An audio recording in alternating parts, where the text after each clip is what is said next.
Born broke, raised by hustle. The story of Costco's founder is one of the most inspiring stories I've ever come across.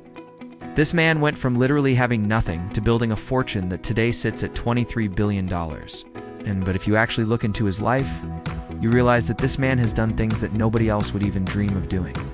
So let us explore the life of a poor boy who built an empire by giving people the best deals on the planet. When we think about some of the richest people in the world, we think of extravagant lifestyles, private jets, huge mansions, the whole nine yards. But Costco's founder didn't have any of that. He was born and raised in poverty. His father worked several jobs, including driving a cab, fixing other people's cars, and even operating a used car lot. And none of those made the family rich. So young Gas saw firsthand how hard his dad worked just to pay the bills and keep food on the table. This instilled in him the importance of every single penny because he understood where it came from. And while other kids played video games or hung out at the mall, Goss found himself working at a very young age. He sold newspapers, ran errands for neighbors, and even shined shoes just to earn a little bit of extra money. At school, he wasn't the star athlete or the most popular guy. But what he lacked in social skills, he made up for with his business acumen. Even then, he saw the world through the lens of a businessman. While others saw problems, Goss saw opportunities. When he saw a pile of leaves outside, he saw firewood. When he saw broken equipment, he saw fixable items. And when he saw other kids playing, he saw customers who might need his services. He had a natural talent for spotting value where others didn't. A brain wired for business. You see, Goss wasn't just a kid hustling to make a few bucks. He had a brain that was wired for business. You see, he was unsatisfied with the limited options and low-quality products that were available to him and his friends. For example, he wanted a pair of basketball shoes, but the only ones he could find were either too expensive or not good enough quality. So he had an epiphany. Why not buy them in bulk and sell them to his friends at a lower price? So that's what he did. He saved up his allowance and went to a local store and bought several pairs of shoes and sold them to his friends for a small profit. And that's when he realized something. People were willing to pay a little bit more for convenience and quality. They didn't care that he made a small profit. In fact, they appreciated that he gave them more options and better quality than they could find anywhere else. But there was a problem. He was only making a few bucks here and there. He needed to take things to the next level if he wanted to make a real difference in his life and help his family.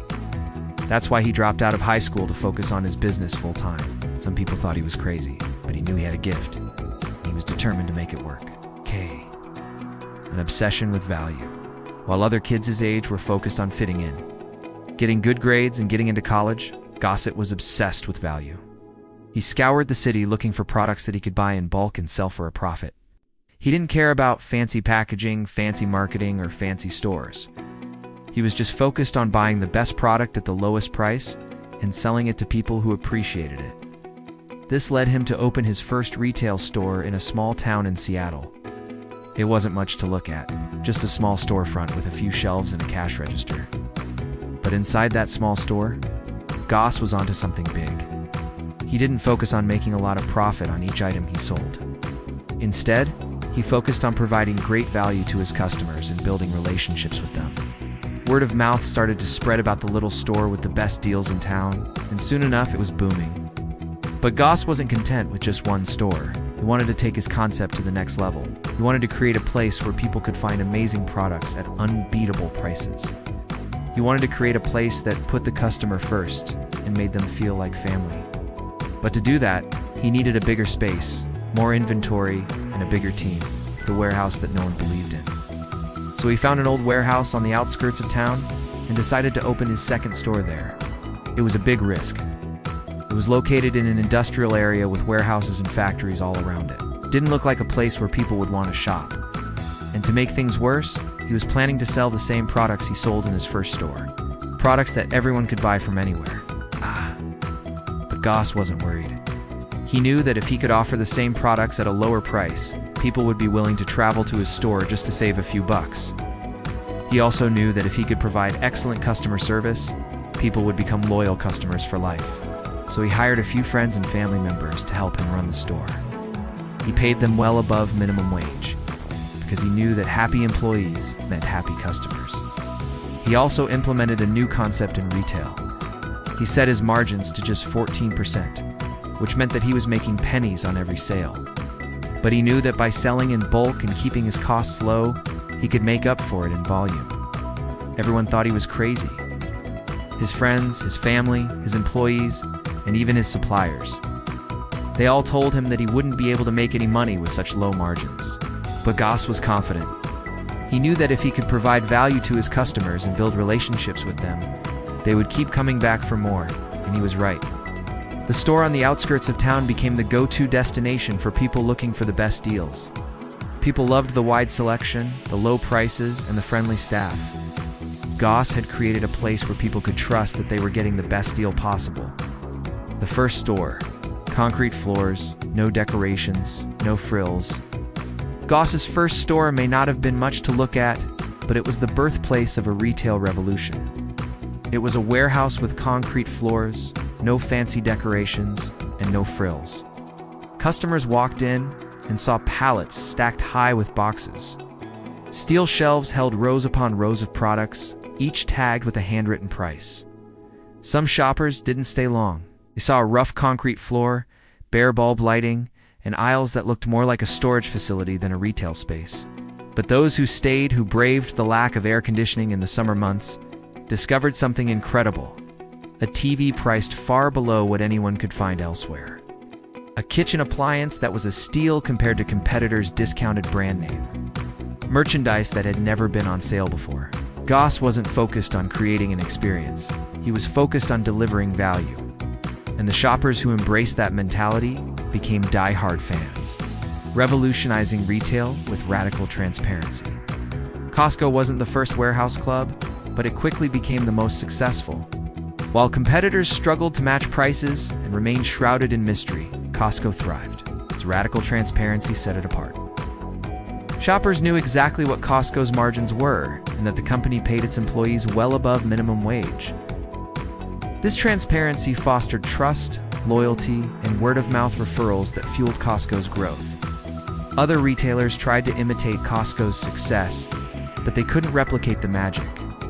Their attempts at transparency were often insincere, leading to skepticism and distrust among shoppers. Costco's commitment to value and integrity made it a beacon for consumers who wanted a better shopping experience. As facing giants with a cart full of courage, Costco faced giants like Walmart and Target head-on, unafraid of the competition. As retail titans expanded their product lines and market share, Costco doubled down on its strategy of offering an ever-growing range of products at ultra-low margins. It built massive distribution centers and invested in advanced technology to keep its prices low. Membership became the key differentiator, fostering a sense of community and exclusivity. Competitors tried to sway Costco's loyal membership base with special offers and discounts, but they couldn't compete with the deep-rooted trust and value Costco had established. Costco's commitment to transparency and putting the customer first allowed it to thrive in an industry dominated by giants, building a brand on loyalty, not hype. Costco didn't rely on flashy advertising or celebrity endorsements to build its brand. Instead, it focused on delivering exceptional value and cultivating customer loyalty. It built a reputation for having the best prices on everything from groceries to electronics. And it became known for its generous return policy and outstanding customer service. As word of mouth spread about Costco's incredible deals, more and more people signed up for memberships, eager to experience the shopping phenomenon for themselves. Meanwhile, competitors spent millions on marketing campaigns that often left customers feeling overwhelmed and skeptical. Costco's quiet rise to prominence was a testament to the power of word of mouth, fueled by satisfied customers who raved about the warehouse club that put people first. The man who refused to raise prices? In 2015, Costco's CFO, Richard Galanti, faced a tough decision. The rising cost of chicken and beef threatened to squeeze profit margins. Yet Costco's CEO, Craig Jelinek, refused to raise prices. "If we have to raise prices on one item, we will lose our pricing leadership position," he stated firmly. This decision was in line with Costco's core values of putting the customer first and providing unbeatable prices. Despite pressure from Wall Street analysts to boost profits, Jelinek stood firm. He understood that raising prices could erode customer loyalty and trust, which were the foundation of Costco's success. Even when it came to its iconic $1.50 hot dog combo, Costco refused to raise the price, despite rising food costs. Jelanek once said, "If we have to raise the price of our hot dogs to $2, we will lose our differentiation."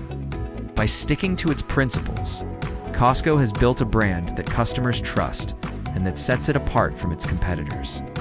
A legacy built on simplicity, savings, and integrity. That's the story of Costco's founder, man who went from being a poor boy who lived paycheck to paycheck to creating a retail empire that ends valued at billions of dollars. But what makes his story so remarkable is that he didn't do it by chasing money, did it by chasing value. He believed that if he could provide people with better products at lower prices, the money would follow. And that's exactly what happened. Today, Costco is one of the most successful retailers in the world. And it's all because one poor boy dared to dream big and chase value instead of money. If you enjoyed this video, please give it a thumbs up and subscribe to my channel. Thank you for watching, and until next time, remember to chase value and everything else will fall into place.